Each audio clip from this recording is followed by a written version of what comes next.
Hello everyone, today I will show you how to change your password on Facebook. So let's get started. First you need to open Facebook. After that, go to your menu by pressing the three lines button right here. Once you're here, scroll down until you find Settings and Privacy. And after that, click on Settings. Once you're here, you will find Account Center. That's where we need to go next. But if you don't find Account Center, just search for it instead. Just type Account Center and you can find it without any problem. And just press on it. Now that we are here, just press Password and Security. And go to Change Password. Press your Facebook account and now we can change our Facebook password.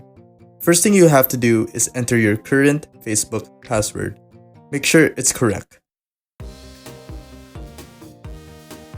After that, just enter your new Facebook password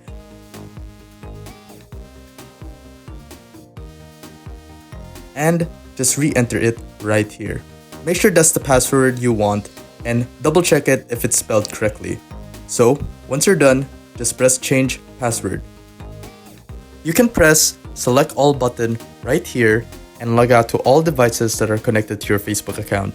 And now we have successfully changed the password of our Facebook account. If you find this video helpful, make sure to like this video and subscribe for more videos like this.